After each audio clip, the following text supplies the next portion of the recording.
Bonsoir, je suis Maria-Louisa Romano, chef de l'action éducative citoyenne et culturelle au Musée McCord. Je vous souhaite la bienvenue à cet échange urbain. C'est le premier de notre série 2020-2021. C'est au nom de toute l'équipe du Musée McCord et de celle d'Héritage Montréal que je vous souhaite la bienvenue. En raison des mesures de restriction qui sont en cours, on vous propose ce soir une version virtuelle de cette série qui se tient habituellement au Musée McCord en plein cœur du centre-ville de Montréal. Le musée reconnaît d'ailleurs être situé sur un territoire autochtone non cédé par voie de traité et on reconnaît que la nation Guininguéaga possède un attachement historique à ce territoire qu'elle nomme Tiohtià:ke.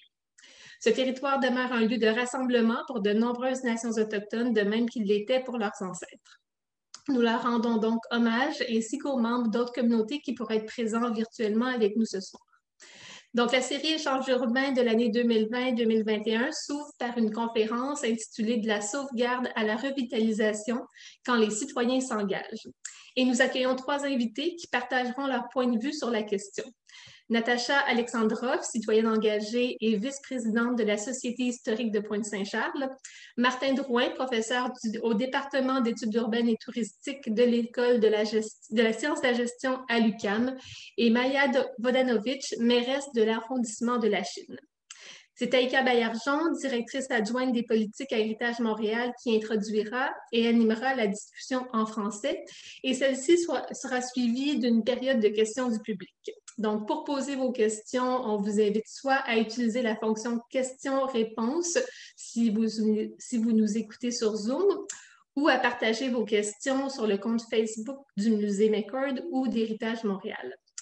Nous tenterons bien sûr de répondre au maximum de questions qui seront posées. Please note that tonight's presentation will be in French, but you are invited to participate to the question periods in French or in English. Je passe donc maintenant la parole à Taïka Baillargeon et je vous souhaite une excellente conférence. Merci Marie-Louisa. Bonjour à tous. Je ne vous vois pas, mais je suis très contente que vous soyez présents tous, autant les panélistes que les participants dans vos salons. Donc voilà, je suis très contente d'être ici. En plus que c'est ma première animation aux échanges urbains. J'espère que je vais être aussi captivante que mon cher collègue Dinou. Mais je vous dirais que je suis assez confiante vu le sujet qui nous anime, l'engagement citoyen, un sujet qui est très important, mais surtout le panel d'invités hors pair qu'on a la chance d'avoir avec nous, avec Martin Drouin, Natacha Alexandrov et Maya Vodanovic, qu'on remercie grandement. Merci d'être là. Donc, c'est le 33e échange urbain aujourd'hui. On a choisi un sujet qui nous est très cher, à nous et au Musée McCord, le citoyen. Ici, le citoyen et son engagement dans la sauvegarde et la revitalisation du patrimoine. Comme vous le savez sûrement, Héritage Montréal a été fondé en 1975 justement pour aider et appuyer les mobilisations citoyennes. C'est un peu le pilier fondamental de notre mission. Et je ne vous cacherai pas non plus que l'idée de faire un échange urbain sur l'engagement citoyen est née alors qu'on préparait le lancement de la 2e mouture de notre plateforme citoyenne Memento. Pour ceux qui ne savent pas, Héritage Montréal a lancé une plateforme citoyenne à son 40e anniversaire en 2015. Elle s'appelait à l'époque HMTL, jeu de mots qu'on pourrait qualifier de douteux aujourd'hui, mais c'est quand même intéressant. Et cette dernière, elle permettait en fait aux citoyens d'identifier des sites, des bâtiments d'intérêt patrimonial qui sont menacés. Pour notre 40e anniversaire cette année, on a décidé de revamper l'outil, de le perfectionner pour assurer plus d'impact. Puis, on garde toujours les mêmes fonctions, mais on a aussi plus d'outils pour aider et appuyer les démarches citoyennes. Parce que le citoyen, le patrimoine, c'est l'affaire de tous et le citoyen est vraiment fondamental dans sa préservation. On est plus au temps des pharaons où on préservait seulement les demeures et les tombes de la haute société. Le patrimoine est diversifié, il fait partie de notre quotidien, de nos quartiers, de notre identité. Et le citoyen est, comme je le disais, vraiment majeur dans cette préservation. Il joue d'emblée un rôle de vigie, de chien de garde, si on peut dire, en se mobilisant, en se regroupant pour défendre des bâtiments. À Montréal, comme ailleurs d'ailleurs, plusieurs de nos hauts lieux patrimoniaux ont été sauvés à la suite des mobilisations citoyennes. L'exemple du Milton Park est probablement le plus connu, mais il y en a plusieurs autres. Et cet engagement-là, aujourd'hui, semble évoluer de différentes manières, différents outils, notamment des outils technologiques, mais aussi une volonté de pas seulement être le chien de garde du patrimoine, mais de participer aux discussions, d'être concerté et de se réapproprier l'espace, les espaces, donc ces lieux-là. Et l'évolution de la plateforme est un bon exemple de ça, mais il y a d'autres formes d'engagement. Et donc, dans le contexte, on se demandait, bon, comment l'action citoyenne à l'égard du patrimoine a évolué au fil du temps, c'est quoi les défis actuels de cet engagement citoyen, comment valoriser et inclure l'engagement dans les projets de requalification. Donc, ça, c'est les grandes questions qu'on s'est posées, puis qui sont un peu le point de départ de cette discussion qu'on commence aujourd'hui. Donc, pour la commencer, cette discussion, je vais passer la parole à notre premier invité, Martin Drouin. Martin est professeur au département d'études urbaines et touristiques de l'École des sciences de la gestion à l'Université du Québec à Montréal. Il travaille sur des questions liées au patrimoine, que ce soit la patrimonialisation ou la requalification, dans une perspective historique et contemporaine. Il faut savoir que Martin est aussi un historien. Il porte également un grand intérêt à l'engagement citoyen dans la sauvegarde et la mise en valeur du patrimoine. Il a entre autres publié l'ouvrage intitulé « Le combat pour le patrimoine à Montréal » de 1973 à 2003. Et il a aussi participé à la publication de collectifs, des collectifs des couvents en héritage et les confins du patrimoine. Donc, Martin, je te passe la parole. Donc, voilà, c'est à moi. Ça va? Merci beaucoup, Taïka. C'est gentil. Merci de ta présentation. Bonjour à toutes et à tous. Je voudrais d'abord remercier évidemment les organisateurs, le Musée McCord, Héritage Montréal, de m'avoir invité à participer à cet échange urbain placé sous le thème l'engagement citoyen. Il s'agit, comme le notait Taïka, d'un sujet important, voire incontournable lorsqu'il est question de patrimoine. Donc, je suis très heureux qu'il ouvre la saison 2020-2021 des échanges urbains. L'engagement citoyen est associé à l'attachement, à la mémoire, à l'intérêt de connaître et de faire reconnaître la vie et le travail de celles et ceux qui ont vécu avant nous, à l'émotion de voir disparaître sous le pic des démolisseurs des bâtiments que l'on juge importants ou simplement beaux. L'engagement citoyen est également associé à l'idée qu'il est possible de faire une différence et qu'il est réaliste de penser réussir en s'unissant pour faire vivre et survivre ces milieux de vie qui sont les nôtres. Né dans la proximité physique ou de cœur ou d'intérêt, l'engagement citoyen a fait de grandes choses pour le patrimoine. Il a donné, entre autres, un ancrage bien réel dans nos villes, nos villages ou nos quartiers. Il a transformé le patrimoine en un projet personnel et collectif. Il est aujourd'hui un élément essentiel de l'écosystème patrimonial. L'échange urbain d'aujourd'hui, comme on vient de le rappeler en introduction, s'intitule « De la sauvegarde à la revitalisation quand les citoyens s'engagent ». Ce titre suggère deux mouvements. Un premier, chronologique, laisse entendre une transformation de l'engagement citoyen au fil du temps. Un deuxième, transversal, cette fois-ci, renvoie plutôt à la diversité des formes d'intervention. Donc, je voudrais donc structurer ma courte présentation autour de ces deux axes. Il est tout d'abord important de rappeler, malgré l'impact des grandes luttes citoyennes et la création d'associations ou de groupes voués à la sauvegarde du patrimoine dans les années 70, que l'engagement citoyen envers le patrimoine est beaucoup plus ancien.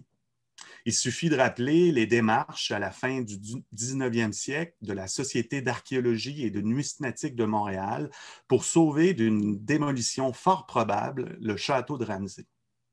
La Société savante a réussi non seulement à convaincre les autorités municipales d'acheter le bâtiment, mais de lui louer pour qu'elle y tienne ses activités scientifiques et y ouvre un musée, qui est aujourd'hui le plus vieux musée d'histoire encore en opération à Montréal.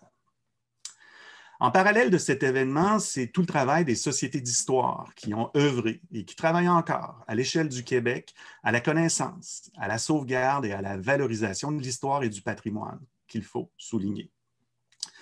La Fédération des sociétés d'histoire du Québec, fondée en 1965, regroupe près de 270 sociétés d'histoire, de généalogie, de patrimoine, musées et autres organismes qui représente quelques 55 000 membres individuels des sociétés membres. La fédération ne rassemble pas, bien évidemment, tous les citoyens qui s'engagent pour le patrimoine au Québec. Un changement s'opère, il est vrai, dans les années 70, avec ce droit à la ville, défini quelques années plus tôt par le sociologue Henri Lefebvre, que les citoyens revendiquent pour lutter contre l'aménagement, trop souvent réalisé à coups de bulldozers et d'expropriation. Ce qui est marquant ici, c'est l'élargissement de l'intérêt pour la ville ancienne et également l'élargissement des profils de celles et ceux qui participent au mouvement. Pour simplifier, on pourrait dire que l'intérêt pour l'histoire se double ici d'un intérêt pour l'architecture et l'urbanisme dans la sauvegarde des milieux de vie. Ce constat, loin de se résorber, est encore bien réel aujourd'hui. C'est donc dire que ce mouvement chronologique que le titre de cet échange urbain suggère est peut-être davantage lié à l'élargissement et à la diversification des acteurs de l'action citoyenne qu'à la transformation des types d'intervention. Le deuxième mouvement, transversal celui-là, lié aux interventions, est également absolument fascinant. L'engagement citoyen est d'abord reconnu collectivement autour des gestes posés pour la sauvegarde, comme le notait Taïka. C'est là que le citoyen joue le rôle de défenseur, de chien de garde, de vigile. Un bâtiment ou un lieu abandonné, l'annonce d'un projet de démolition, un panneau à vendre sont autant d'éléments qui poussent vers l'engagement dans un contexte de proximité et d'attachement. Ce n'est pas tout, bien évidemment, ce n'est que la pointe de l'iceberg. L'engagement citoyen produit de la connaissance, études, inventaires, brochures, revues, outils de recherche. La Société d'histoire du plateau Mont-Royal publie, par exemple, 3 fois par année, un bulletin. L'engagement citoyen produit des experts qui peuvent développer une connaissance extrêmement fine d'un milieu. Ces derniers peuvent également offrir leurs services pour aider la collectivité. On peut penser au rôle des amis et propriétaires des maisons anciennes du Québec auprès de celles et ceux qui veulent se lancer dans un projet. L'engagement citoyen produit des outils de médiation, visites guidées, circuits de visite imprimés, expositions. La Société d'histoire de l'Ouest de l'île a mis sur pied, par exemple, un circuit patrimonial à vélo. L'engagement citoyen mène également à jouer un rôle de gestionnaire d'une collection d'objets, d'archives, de bâtiments ou même d'un site. L'atelier d'histoire de Mercier, Hochelaga-Maisonneuve a constitué une collection de plus de 10 000 photographies des quartiers de l'arrondissement. Je les remercie d'ailleurs pour le prêt d'une photographie du parc de la promenade Belle-Rive tirée du fonds René Beauchamp. L'engagement citoyen mène aussi à la requalification de bâtiments et de sites. C'est le propos de mes collègues panélistes aujourd'hui. L'engagement citoyen est également visible dans un contexte de gouvernance, que ce soit dans le cadre de consultations publiques ou de partage de compétences. Et je terminerai en soulignant que l'engagement citoyen est également un lieu de sociabilité qui réunit bien souvent des gens très différents. Il n'y a pas de profil unique derrière le citoyen engagé pour le patrimoine. Des gens bien différents, donc, qui se retrouvent pour participer à un projet patrimonial qui transforme positivement nos villes, nos villages, nos quartiers. Merci.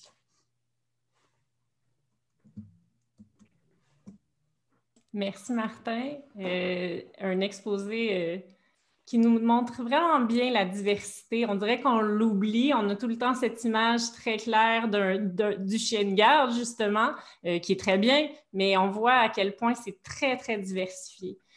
Merci beaucoup. Et puis, ça tombe bien parce que la prochaine panéliste que j'invite au micro est justement membre de la Société d'histoire de Pointe-Saint-Charles. En fait, plus que membre, je devrais dire. Donc, Natacha Alexandrov, anciennement conseillère spécialisée en quincaillerie architecturale et immobilière de haut de gamme. Elle est citoyenne engagée, bénévole, membre fondateur et vice-présidente de la Société d'histoire de Pointe-Saint-Charles depuis 26 ans cette année. Bravo. Elle est aussi membre de l'opération populaire d'aménagement comité citoyen de la table de concertation Action Gardien, où on traite de l'aménagement du quartier. Elle est membre de différents conseils d'administration dans le quartier, notamment de la Société d'histoire de Pointe-Saint-Charles, mais aussi du Centre des aînés de Pointe-Saint-Charles, de la clinique communautaire de Pointe-Saint-Charles depuis 52 ans, donc active depuis longtemps dans le quartier, et aussi, finalement, mais non le moindre, du bâtiment 7, dont elle nous parlera aujourd'hui. Elle nous parlera de son expérience en tant que citoyen dans la lutte pour notamment obtenir et habiter donc ce bâtiment. Natacha, je te passe la parole. Merci. Bonjour tout le monde. Ça me fait drôle d'être de l'autre côté de la barrière. D'habitude, je vais dans la salle pour écouter les savants qui viennent parler. Je veux d'abord corriger une petite chose. Je ne suis pas si vieille que ça. Ça ne fait pas 52 ans que je suis à la clinique. C'est la clinique qui a 52 ans. Je suis désolée. C'est correct, c'est juste, je trouvais ça drôle. Mais je ne voudrais pas inquiéter le monde non plus.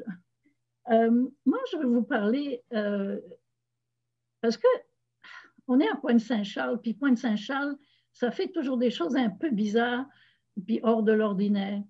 Nous, on s'est approprié un bâtiment, puis je vais vous le lire parce que sinon, ça ne marchera pas. Là. On a créé un collectif qui s'appelle le collectif C'est à nous. Alors, pourquoi bâtiment 7? Tout simplement parce que sur la carte qu'on a regardée, parce qu'on regardait les anciens ateliers du CN, le numéro 7, c'était lui, et puis c'est lui qu'on voulait, ça fait qu'on a dit, c'est à nous, tout simplement. Alors, le collectif C'est à nous, c'est réapproprier un bâtiment industriel patrimonial, fragment de l'histoire populaire de Pointe-Saint-Charles, afin de le convertir en une fabrique d'autonomie collective, un lieu de rassemblement alternatif accessible et bouillonnant de projets. Enraciné dans le milieu qui l'a fait naître, ouvert sur le monde, le bâtiment 7 aspire à devenir un moteur de transformation culturelle, sociale, politique, économique et environnementale. Voilà, j'ai fini ma lecture. On est ouvert, du moins la première partie. C'est un bâtiment qui fait 90 000 pieds carrés. Vous le voyez, là, on voit la belle photo. On avait appelé le monde de la Pointe à venir nous aider à nettoyer des vieilles briques pour pouvoir réparer le bâtiment. Et ça, c'est Pointe-Saint-Charles. Ça, c'est les gens qui viennent, qui s'impliquent. Chaque fois qu'on fait un appel, ils viennent. C'est pas toujours les mêmes, mais souvent, oui. Et puis, c'est pour ça qu'on dit, on a dit le bâtiment, c'est à nous, mais maintenant, c'est à vous. C'est un bâtiment qui appartient au quartier. On n'a pas de propriétaire vraiment, à part les gens du quartier et naturellement de tout Montréal, ceux qui veulent venir nous voir. Alors, pourquoi on a pris ce bâtiment-là, puis comment ça se fait qu'on a pu avoir accès?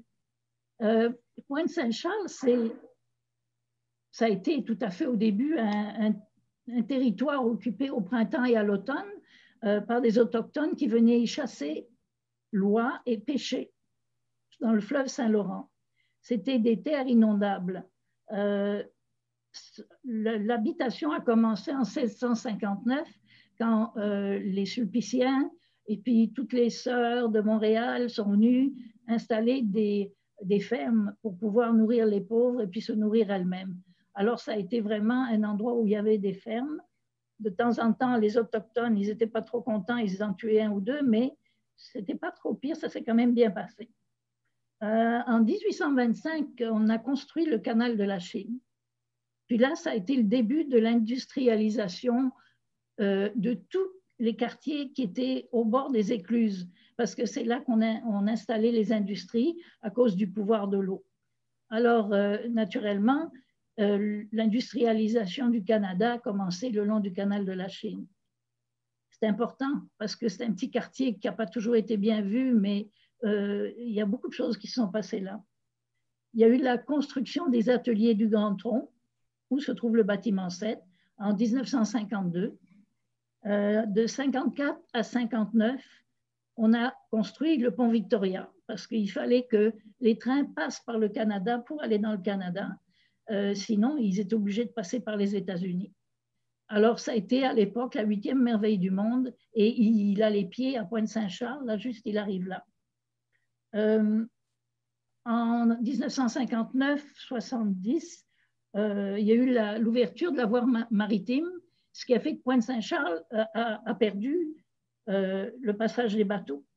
Et puis, tranquillement, ben, avec l'électricité, etc., les usines se sont déplacées, se sont mises à l'extérieur du centre-ville. Et naturellement, qu'est-ce qui est arrivé? Ben, les gens ont perdu leur job. Puis, comme ce n'étaient pas des gens très avec une éducation spécialisée, ça a fait que c'est devenu un quartier pauvre. C'était un quartier qu'on disait malfamé, enclavé, pauvre, mais tellement vivant. Moi, j'y suis arrivée en 1983. J'ai déposé mon cœur là, puis il va y rester jusqu'à la fin. Les groupes communautaires ont commencé à apparaître parce qu'il y avait des besoins. Hein, au début, Pointe-Saint-Charles, il y avait 35 000 habitants. On est 14 000 maintenant. Alors, pour vous dire s'il y a eu de la perte d'emplois, etc., actuellement, on a 24 groupes communautaires pour 15 000 habitants. C'est vraiment extraordinaire. Ils sont chapeautés par la table communautaire Action Gardien. Et c'est à partir de là que les citoyens, il y a une espèce de pulsion qui se fait, et quand quelque chose ne va pas, on se tourne vers un projet. Ce n'est pas forcément récupérer un bâtiment, ça peut être n'importe quoi d'autre, mais tout le monde s'y met, puis on essaye de l'avoir à l'arraché en général. Qu'est-ce qui est arrivé avec le bâtiment 7? C'est qu'à un moment donné, je ne sais pas si vous vous en rappelez, mais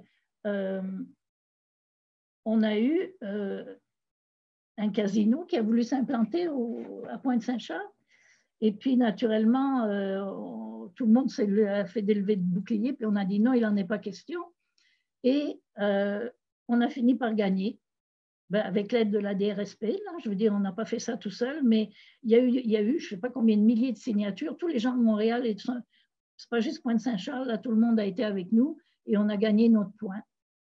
Puis, pendant ce temps-là, le CN, qui n'était plus tout à fait le CN, qui avait fait installer Alstom dans les anciens ateliers du CN, a décidé de fermer ses ateliers et a mis les ateliers en vente.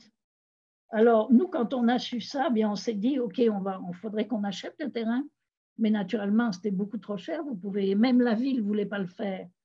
Puis, on s'est aperçu à un moment donné, en 2004, que les 33 hectares ont été vendus pour $1 à un particulier qui s'appelle le groupe MAC. Alors, vous pouvez comprendre qu'on a sauté dans le quartier, puis on a dit, c'est pas possible, ça ne peut pas se passer comme ça. Il y a des générations de gens de la Pointe qui ont travaillé là. Il faut qu'on récupère un bâtiment, puis qu'on le mette au service de Pointe-Saint-Charles. Et puis, c'est là a commencé une longue bataille. En 2009, notre collectif C'est à nous a été créé. On était 11 personnes. Et chaque fois qu'on devait faire quelque chose, ben, naturellement, tout le quartier se groupait derrière nous. Ça a duré quand même très longtemps. On a fait plein de mobilisations. On a fait ce qu'on appelle une opération populaire d'aménagement pour décider qu'est-ce qui se passerait sur ces terrains-là. Parce qu'on ne voulait pas que le propriétaire qui ne bougeait pas, lui, on n'en entendait pas parler, on ne voulait pas qu'il fasse des choses qui seraient inacceptables pour le quartier. Ça fait qu'à un moment donné, on a eu des réunions, on a fait des opérations populaires, et à la fin, on a quand même gagné 25% de logements sociaux dans 800 logements condos qui devaient se construire là. Alors, en plus, on avait notre bâtiment 7 que lui voulait détruire, parce qu'il trouvait qu'il n'avait pas d'allure et que de toute façon, ça le dérangeait. Puis nous, on s'est accroché au bâtiment 7, on lui a demandé de le louer, puis en tout cas, on a fait plein d'histoires. Pour finir, on a dit, vous allez nous le donner. Puis naturellement, monsieur ne voulait pas. Ça fait que ça a pris des années d'accrochage,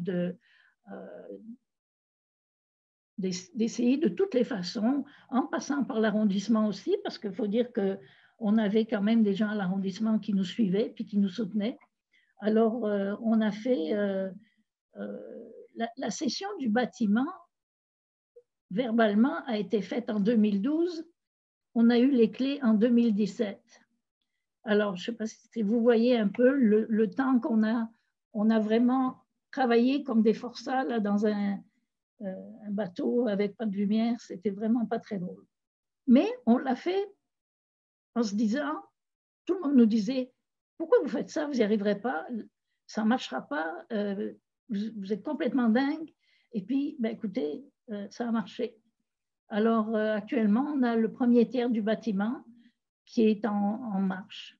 Ça a coûté la modique somme de 4 millions de dollars. C'est quand même terrible parce que c'est un quartier qui n'est pas riche. Alors, on a eu des dons du gouvernement, des 2 paliers de gouvernement, de la ville, des particuliers. Il y a eu les gens du quartier, qui n'est quand même pas un quartier très riche, nous ont donné chacun 1 000 $. Il y a eu 50 000 $ de ramassés dans le quartier pour nous aider. Alors, il nous reste 2 tiers à faire. Et puis, on en est là. Voilà ce qui est notre petite vie à Pointe-Saint-Charles pour le moment. Malgré la COVID, parce que la COVID ne nous a pas aidés. Moi, je peux dire aussi qu'en tant que société d'histoire, parce qu'on parle de patrimoine, au début, quand ils ont voulu détruire le bâtiment, on s'est dépêché de dire non, on ne peut pas, c'est du patrimoine. Puis l'arrondissement a suivi en disant ah non, vous ne pouvez pas, c'est du patrimoine. Donc, ça a très bien marché pour sauver le bâtiment. Mais le sauver de sa destruction qui se faisait tous les jours un petit peu pierre par pierre, là, ça a été plus difficile. Là, la société, c'est moi en tant que citoyenne qui était là. Ce n'était pas la société d'histoire, je dois le dire honnêtement, là, parce qu'une société d'histoire ne peut pas s'engager en tant que société dans ce genre de choses. On représente trop de gens qui sont un peu partout pour faire ça. Alors voilà, ma petite présentation sur mon petit bâtiment 7. Je pourrais aussi dire que du point de vue citoyen, l'engagement des gens qui sont là, vous savez, Pointe-Saint-Charles, on est très enclavé. On a le canal de la Chine, on a l'autoroute, la 15, on a le Bonaventure au sud qui remonte vers de l'autre côté. On a un parc d'entreprises qui est pollué à mort, qui nous coupe du fleuve. Donc, on est très village. Et puis, c'est notre façon de voir et de penser, c'est toujours comme si on devait se défendre. Et puis, on est toujours en mode attaque ou autodéfense quand quelque chose se passe. Alors, on a plein notre façon de faire est quand même peut-être un petit peu différente. Pour moi, en tant que citoyenne, l'important, c'est de prendre le pouvoir.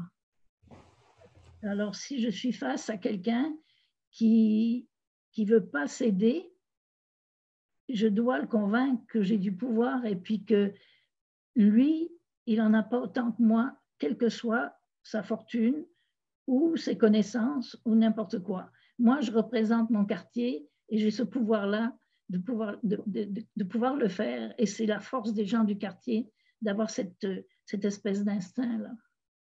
Merci beaucoup, Madame Alexandrov.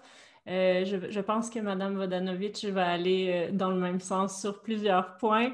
En tout cas, pour ceux et celles qui s'intéressent au bâtiment 7, allez le visiter, pas maintenant, mais allez-y quand ça sera possible. Vous pouvez aussi lire l'excellent livre Bâtiment 7, Victoire populaire à Pointe-Saint-Charles qui a été publié chez Éco-Société. Pas que je vais faire de la pub, mais c'est vraiment un excellent ouvrage pour mieux connaître ce beau patrimoine. Merci encore. On fait des visites guidées. Ils font des visites, en plus d'avoir un bar dans lequel on peut aller prendre un verre. Oui, enfin. Oui. Donc, d'un site industriel à un autre, sur les abords du même canal La Chine, nous allons passer donc à Madame Vodanovic, qui est la mairesse de l'arrondissement de la Chine et membre de l'exécutif de la communauté métropolitaine de Montréal. Elle est aussi membre de la commission de l'environnement de la CMM et représente la communauté au Conseil national zéro déchet. Elle préside également la toute nouvelle table métropolitaine sur la protection et la mise en valeur du patrimoine et des paysages du Grand Montréal.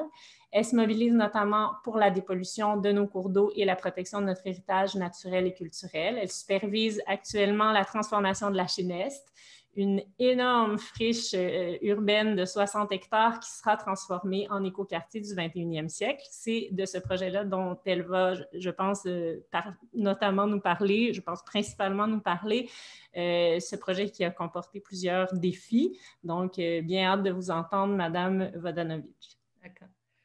Alors, merci, Madame Bergeron. C'est tout un honneur, vraiment, d'être même virtuellement au Musée McCourt. Je l'aime tellement, là, je m'imagine dedans, même si on n'est pas là. Alors, et merci de l'invitation de la part de Héritage Montréal. Les amoureux d'histoire là, qui sont ici avec moi et du mouvement citoyen, c'est vraiment, j'ai beaucoup apprécié vos deux présentations. Alors, moi, je vais vous parler de l'histoire de la mobilisation sur le développement de la Chine Est. Alors, comme chez vous, Natacha, le long du canal, hein, c'était le berceau de l'industrialisation du Canada. À la Chine, c'était surtout l'industrie du fer. Et la Dominion Bridge en était vraiment le grand symbole parce qu'elle a fait les ponts qui reliaient l'Est à l'Ouest du Canada pour la première fois avec le CP. Et elle a fait les grands édifices à travers l'Amérique du Nord, les gratte-ciels, le Canada moderne. Et tout ça, elle l'a fait en collaboration avec les Premières Nations, les Mohawks qui sont juste de l'autre rive de la Chine, parce que depuis le tout premier pont, ils ont remarqué qu'ils étaient de très bons monteurs d'acier. Alors, encore jusqu'à aujourd'hui. Alors, en fait, on pourrait dire qu'à travers la Dominion Bridge, on a bâti le Canada moderne en collaboration avec les Premières Nations. Alors, il y a toute une histoire ouvrière et de génie industriel qu'on aimerait mettre en valeur dans ce site-là. Mais vous savez, comme partout, avec les années 90, suite à la fermeture du canal, il y a eu un grand déclin. Et au début des années 2000, c'était pas mal désert. C'est pour ça qu'en 2006, la Ville de Montréal a désigné que ce secteur-là de 60 hectares devrait être priorisé pour une planification détaillée. Ce que l'arrondissement de la Chine a fait à l'époque, ils ont fait un changement de zonage. Un changement de zonage sans planification détaillée.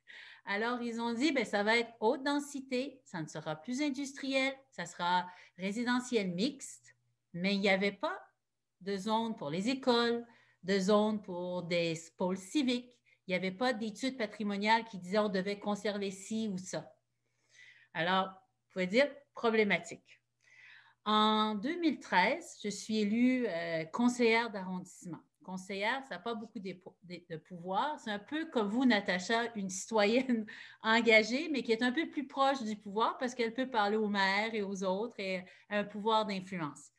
Alors, en 2014, on a dit, bien, il faut planifier ce secteur qui est important. On ne peut pas juste le laisser être démoli puis avoir juste des condos. Là. Il faut vraiment faire quelque chose.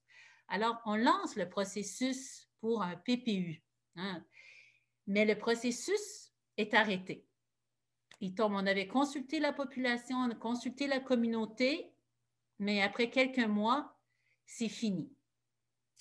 Et pendant ce temps-là, il y a quand même des projets immobiliers qui se dessinent et qui avancent sans planification. Alors, là, il y avait comme une zone, les gens n'étaient pas contents. Les Chinois disaient, oui, mais est-ce que ça va être comme, puis c'est à l'époque où il y avait Griffintown il avait fait certaines erreurs. Moi, j'aime bien Griffintown, mais on se dit, il y avait des erreurs de départ. Hein? Alors, en 2015, pendant que j'étais conseillère, j'ai travaillé très fort avec les citoyens de la Chine et les organismes communautaires, dont Concertation La Chine qui regroupait le reste des organismes communautaires. Et pendant 1 an, on a planifié une première plénière, là où on allait ramasser les citoyens, les organismes, la ville, pour qu'on jase ensemble, de rêver un peu notre quartier. Et puis, c'est là qu'elle est née.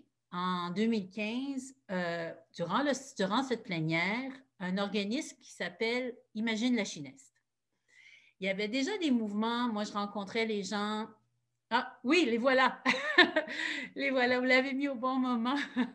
C'est ça. Alors, c'est un groupe de jeunes, d'urbanistes, d'environnementalistes. Ils sont vraiment des gens d'histoire, vraiment motivés et passionnés. Et je me suis joint à eux. Moi, je suis là, je suis au milieu. Et Jean-François Lefebvre qui est là. En tout cas, vous ne pouvez pas vous imaginer tout ce qu'ils ont apporté à la Chine.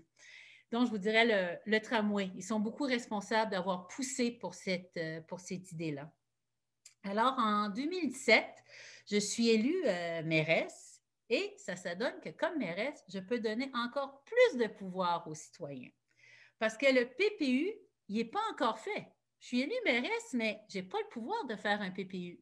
Parce qu'un PPU, cette planification détaillée, bien, il y a beaucoup d'argent qui sont attachés à ça. Il faut mettre toute une équipe, travailler dessus, il faut payer pour les études patrimoniales, mais surtout, il faut attacher de l'argent pour les infrastructures. Là, on parle dans les dizaines et des dizaines de vingtaines. On est rendu à 30-40 millions. Là. Et moi, je n'ai pas ce budget-là. C'est vraiment la ville-centre qui doit décider. Alors, la ville-centre disait, oui, c'est important, mais on n'était pas encore rendu là. Alors, les citoyens nous poussent dans le dos, puis ils disent, là, c'est pas vrai là, que vous n'allez pas faire ça, là, puis je m'en fous, ville-centre, pas ville-centre, là, on fait quelque chose. Alors, on a fait un forum citoyen en 2018. Et c'est là que les gens commencent à partager leur vision et que, c'est sûr, on le savait déjà, là, la Société d'histoire vient, on ne peut pas démolir la Dominion Bridge, on veut garder 6, les ponts roulants, c'est important. On le savait, mais là, on était plus fort. On parlait d'une même voix. En 2019, Imagine la Chinaise dit que ce n'était pas assez le forum citoyen, là, ça n'a pas donné assez de résultats.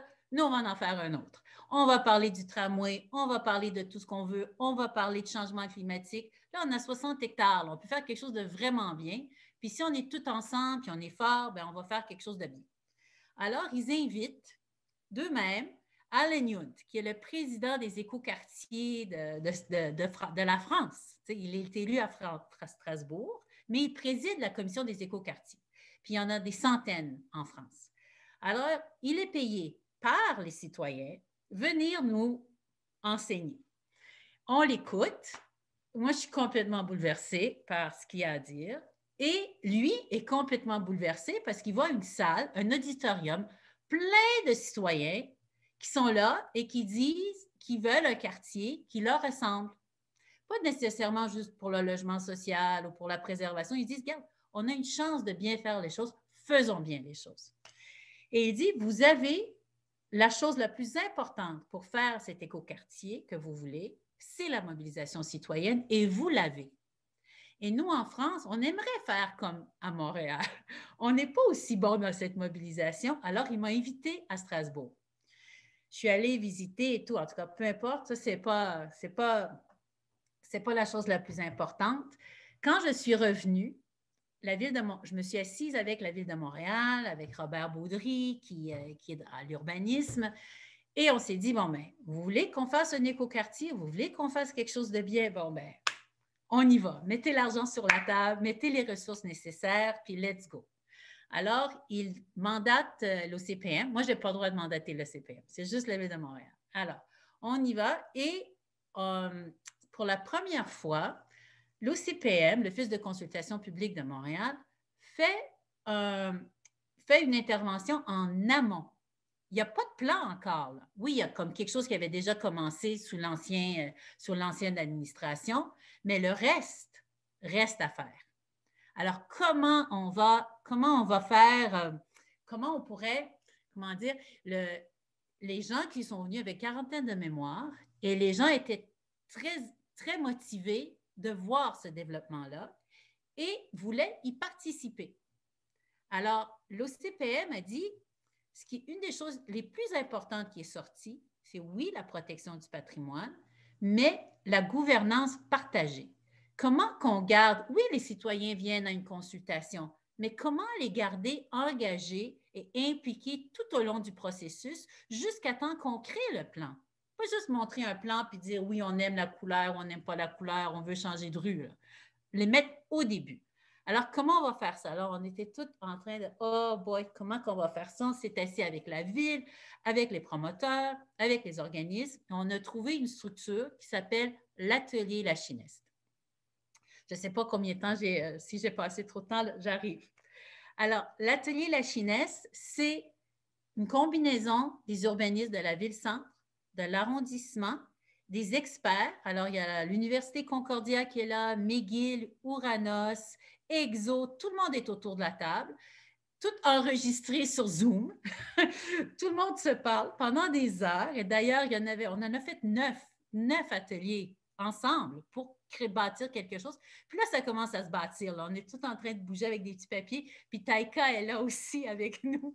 Elle était là hier. Alors, ça avance. Et c'est vraiment, vraiment, vraiment excitant parce qu'on est vraiment autour de la même table. Et le fait que c'est virtuel, ça fait en sorte qu'on peut même travailler avec Strasbourg. Alors, moi, en tout cas, je trouve que c'est intéressant. On rêve ensemble avec les promoteurs. On va voir jusqu'où on peut les amener et jusqu'où la Ville-Centre veut investir.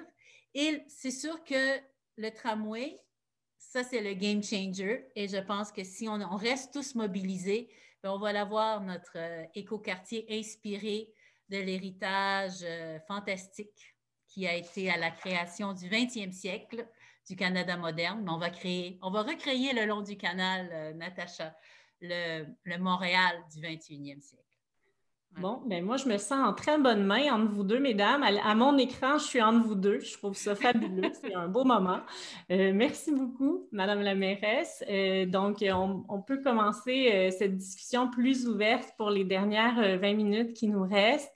J'invite ou je rappelle aux participants qui sont à l'écoute que vous pouvez nous envoyer vos questions dans la petite bulle Q&A, Q&A qui est au bas de votre webinaire. Donc, il y a déjà des gens qui ont commencé à nous écrire et notamment qui vous félicitent, notamment Mme Alexandrov et Mme Vodanovic pour vos actions. Et on a notamment aussi des questions de citoyens qui se demandent comment justement participer. Ça a l'air tellement gros quand on est à l'extérieur de ça. Comment on fait pour participer, d'une part, mais comment on fait pour après engager des citoyens? Ça m'intéresserait d'avoir le point de vue d'une citoyenne et d'une élue sur ce coup-là. Puis peut-être après, Martin, tu pourras nous parler d'un point de vue plus historique, mais peut-être partons avec ça. Peut-être Mme Vodanovic, vous pouvez commencer. Oui, comment participer? L'important, c'est de ne pas en prendre trop grand, de choisir une chose. Un peu comme Natacha a dit, moi, on choisit bâtiment 7. C'est beaucoup plus facile quand on choisit un sujet. Puis là, il ne faut pas être tout seul. On se met à 2-3. 2-3, c'est assez. Vous parlez, vous dites qu'est-ce qu'on veut? Critiquer, ça ne va pas loin. Mais proposer quelque chose, proposer un projet, ça va très loin. Puis je vous dis qu'en tant que politicienne, on ne reçoit pas beaucoup de propositions. On reçoit beaucoup de critiques de gens qui veulent faire des choses autour de leur maison, sur leur coin de rue, mais pas pour la communauté. Alors, si vous avez un projet, vous voulez faire quelque chose, sachez que moi, je pense que tous les politiciens sont à l'écoute parce que c'est quelque chose de positif. Et si vous voulez vous engager, bien, on est là. On est là pour ça. Alors, venez nous voir avec une idée, une proposition, un plan, puis c'est parti. Est-ce que parce qu'il y a une citoyenne qui demande, est-ce que le fait d'avoir écarté le PPU en début de processus a pu permettre de laisser plus de place aux citoyens, d'après vous, dans ce très intéressant comme question. Oui, bien, c'est sûr que si ça aurait été... Il y a différentes manières d'inclure les citoyens. Puis moi, je l'ai vu, puis je ne veux pas critiquer l'ancien maire, je l'aimais beaucoup, là, mais il avait une autre manière de faire. Et pour lui, la consultation, c'était vraiment à la fin, on parle avec les gens, puis ils disent oui ou non. Mais moi, je crois dans l'intelligence collective. C'est que les gens participent, puis en se mettant ensemble, au début, on a cette effervescence d'idées et cette force pour aller plus loin. Alors, effectivement, oui, je pense que c'est vrai que ça a permis la mobilisation des gens qui ont voulu arrêter quelque chose qu'ils pensaient aller dans la mauvaise direction. Oui. Merci. Et Madame Alexandra, comment on peut motiver les citoyens, comment arriver à joindre les citoyens pour les faire participer à des projets comme Bâtiment 7? Bien, il faut d'abord leur présenter quelque chose qui peut les intéresser, sinon ça ne vaut pas la peine. Le fait que déjà qu'un personnage ait pu acheter 33 hectares pour $1 et que nous, on n'a pas eu droit à la parole, ça a été un coup à travers les dents. Là, je vous jure que les gens, c'est des Gaulois. Hein? La Pointe-Saint-Charles, là, on dit que c'est des Gaulois. Ils n'ont pas trouvé drôle là d'avoir les Romains qui nous fassent un coup pareil. Ça fait que c'est un peu différent parce que comment dire, à la Chine, vous avez un terrain énorme que vous pouvez utiliser. Puis vous étiez là avant, déjà pour faire partir la flamme. Mais à la Pointe, on a tous les ans quelque chose qui arrive et contre lequel on doit se battre pour arriver à quelque chose. Et j'ai vu quelqu'un qui me disait, on dirait que c'est toujours les mêmes citoyens. Peut-être qu'on voit les mêmes, mais si on n'avait pas les gens de la Pointe derrière nous, on n'y arriverait pas. La clinique communautaire de Pointe-Saint-Charles, qui est la mère de tous les CLSC et qui est toujours en vie, qui est toujours une clinique communautaire, on s'est battu au moins 4 fois pour empêcher que le système la raye complètement. Alors, c'est des citoyens qui ont fait ça. Si les citoyens s'en étaient fichus, on n'aurait pas marché. Le casino, c'est pareil. Actuellement, on a ce qu'on appelle le bébé. Nous, on a un truc à la Pointe, on dit ne jetez pas le bébé avec l'eau du bain. Le bébé, c'est Bridge Bonaventure. Puis notre prochaine bataille, c'est d'essayer de convaincre la mairesse de Montréal que les terrains qui sont là, qui appartiennent au fédéral, puis qui disent le fédéral, il dit, oh, c'est plus à nous, mais en tout cas, bref, qu'il faut qu'elle les achète, puis il faut qu'elle fasse du logement abordable, faire ce que vous faites un petit peu à cet endroit-là, parce que c'est le seul endroit qui reste à Montréal, là, où on peut utiliser, puis c'est chez nous. Alors, je pense qu'on veut pas un Griffintown, c'est de l'autre côté du canal, là, on veut pas qu'ils reviennent faire ce qu'ils ont fait. On se fait bouffer, ça n'a pas d'allure. À Pointe-Saint-Charles, là, c'est gentrifié, puis j'ai rien contre les gens qui ont les moyens d'acheter nos maisons, mais quand je vois que la maison que moi j'ai achetée 70 000 $, elle se vend 1,5 million maintenant, ben ça me fait un peu mal au cœur. Ça n'a pas de sens. Ça n'a pas de sens. Tous les gens qui ont vécu à Pointe-Saint-Charles, au départ, quand moi je suis arrivée, ils n'ont plus les moyens de rester là. Et moi, je tiens là par la peau des dents, c'est vraiment terrible. Alors, il faut du logement abordable. Et puis ça si le citoyen ne se bat pas pour l'avoir, là, on ne l'aura jamais. Les batailles sont toujours différentes les unes des autres. Exact, mais c'est intéressant parce que vos projets respectifs sont très englobants, il y a des visées qui sont très différentes. Puis une question que je me pose, c'est OK, mais la place du patrimoine dans ces luttes citoyennes, c'est quoi? J'aimerais peut-être entendre Martin là-dessus, parce que toi aussi, tu pars du point de vue qu'il y a des luttes citoyennes qui commencent, puis c'est après que la question patrimoniale semble poindre. Ce n'est pas toujours le cas, mais dans ces cas-ci, ça l'est. C'est quoi l'importance du patrimoine pour le citoyen? Pourquoi se mobilise-t-il? Puis après, peut-être qu'on reviendra dans vos projets respectifs, parce que je sais qu'avec le bâtiment 7, ce n'était pas la première des priorités, c'est venu un peu après. Donc, j'aimerais qu'on parle peut-être de ce point-là. Donc, Martin?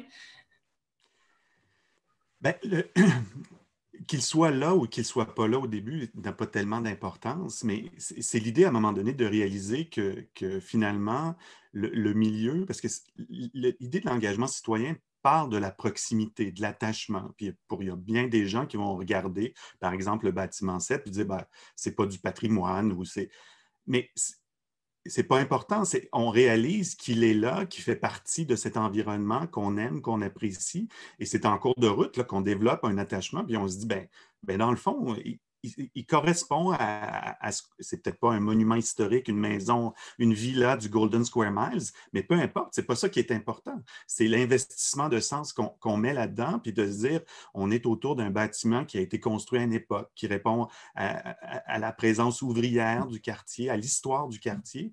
Et donc là, il y a une construction d'attachement. Puis là, on réussit à trouver les mots, puis à dire, finalement, c'est du patrimoine, cette chose-là. Donc, et je trouve que l'idée du patrimoine permet de rajouter une couche de sens, parce que les projets dont on parle, c'est toujours de la ville qui se construit puis qui évolue. On parle de la ville du 21e siècle, puis c'est super. Mais c'est une ville palimpseste, en fait. C'est une ville qui se construit, puis il y a des couches. On rappelait le début de la Pointe Saint-Charles, l'histoire.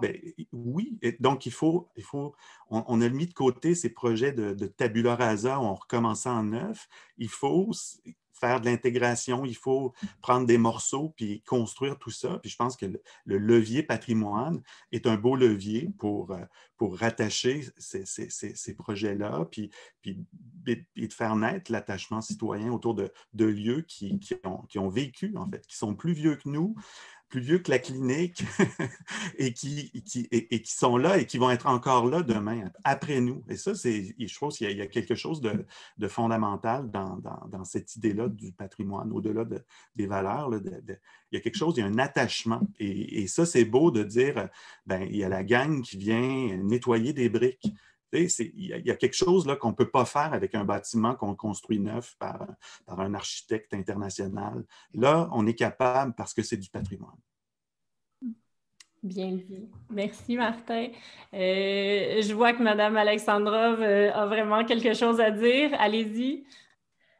Oui, c'est-à-dire que je pense qu'on en met beaucoup sur le dos des citoyens. Moi, je trouve que c'est honteux que dans une ville comme Montréal, ce ne soit pas automatique la protection des bâtiments. Je ne comprends pas pourquoi il faut qu'on se batte à chaque fois. Dis-nous où tu es, dis-nous. Hein? Parle-nous-en là de tout ce que vous faites à Héritage Montréal. C'est une honte. C'est une honte.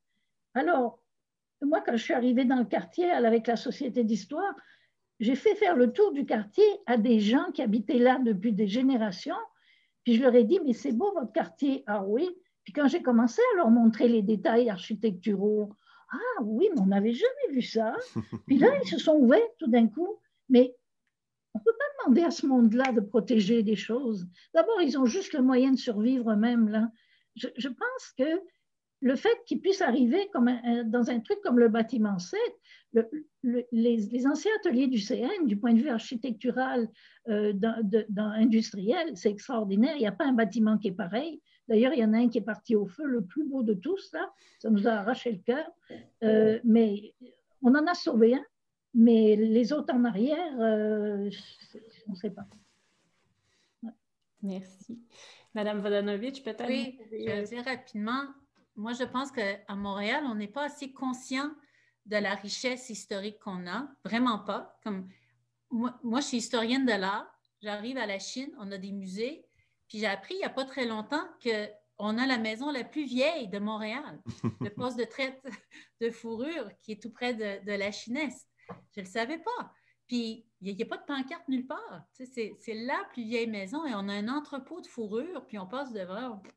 L'entrepôt de fourrure, le seul qui reste, peut-être au Québec, en tout cas, mais je sais que le seul à Montréal. Alors, et les gens je pense qu'on pourrait aller chercher une plus grande fierté de qui nous sommes si on était conscient de ce qu'il y avait autour de nous. Puis ça, c'est quelque chose que, comme mairesse, je m'efforce à faire, c'est qu'on soit fiers de qui nous sommes puis de notre héritage, parce que c'est juste quand on est fiers que quelque chose de grand peut sortir de ça. Et les gens ne veulent pas qu'on démolisse la Dominion Bridge. Ils veulent qu'il reste quelque chose parce qu'on est fiers de ce qu'ils ont fait, de ces grands exploits. Puis là, si on le rase, qui va penser à cette fierté qui existait là avant? Là? Alors, il y a quelque chose, en tout cas, c'est un défi, mais de préserver, mais aussi de raconter l'histoire de ce qu'on a préservé, les deux. Peut-être une dernière question parce qu'on arrive à la fin, malheureusement, ça a tellement passé vite. Donc, peut-être pour le mot de la fin, des conseils pour maintenir cet effort de mobilisation, mais aussi peut-être pour maintenir les projets après. Donc, tu sais, Bâtiment 7, c'est en vie maintenant, c'est là et c'est une lutte qui se poursuit d'une certaine manière. Donc, comment on maintient c'est un processus de long terme qui est parsemé d'obstacles. Et donc, je pense que ce serait une bonne question à lancer pour terminer. Parce que, ouais, on dit que c'est... Le jour où on l'a eu, le bâtiment, qu'on a eu les clés, là, on a fait « Wow !» Puis tout d'un coup, on a dit « Oh, merde! Oups! Qu'est-ce qu'on va faire avec ça? » On le savait, qu'est-ce qu'on voulait faire avec ça, mais il a fallu qu'on se bouge. Puis il n'y avait pas parmi nous des spécialistes, là. On était tous des citoyens. On avait un architecte extraordinaire, Marco Dubuc, qui était là. Mais je veux dire, on s'est démerdé avec nos affaires. Et puis, bon, on a sûrement fait des erreurs, mais ça va. Mais il faut que la suite se poursuive. En arrière, il y a encore de l'espace. Il faut qu'on fasse autre chose. Et puis, on est toujours sur la corde raide, parce que même si on a arraché 1 million, ah oui, on a pris $1 million en plus hein, au monsieur qui nous l'a vendu pour $1. Quand même, on a réussi à ça aussi. Mais ce qu'il faut qu'on fasse, c'est qu'il y a eu quand même des emprunts, puis il faut qu'on paye nos emprunts. Ça veut dire que ce bâtiment, il doit fonctionner.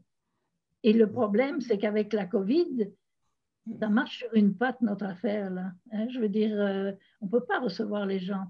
Alors, c'est vraiment un peu désastreux, mais je pense que quand on va se remettre de notre COVID, là, on va faire une belle publicité pour que les gens viennent nous voir.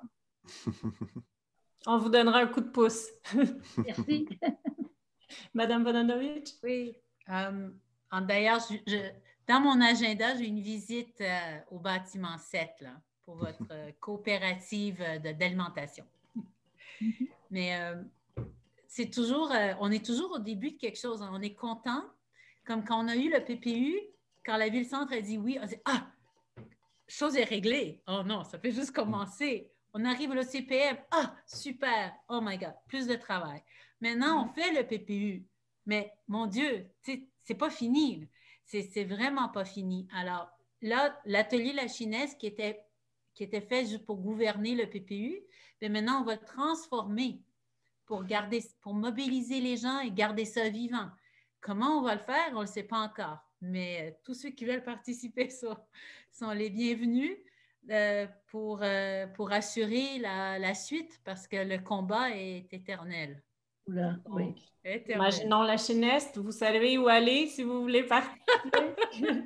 Merci. Martin, le tout dernier mot, comment on fait des conseils pour maintenir l'effort de mobilisation aujourd'hui? Bien, il faut plus d'exemples, comme la mairesse de la Chine le fait, en impliquant les citoyens, parce qu'il faut jamais oublier, puis ça, Mme Natacha le soulignait, c'est des individus qui font ça bénévolement. Il y a aussi de l'essoufflement là-dedans, dans ces gens qui s'investissent, parce qu'on célèbre les projets qui réussissent, mais il y en a d'autres, c'est plus difficile. Puis, il faut toujours se lever le matin puis être dynamique pour encourager les troupes. C'est pas facile. Donc, il faut trouver un moyen au-delà de dire « Ah, les citoyens sont là, ça va bien », il faut les encourager en les faisant participer, en les aidant, en trouvant toutes sortes de façons.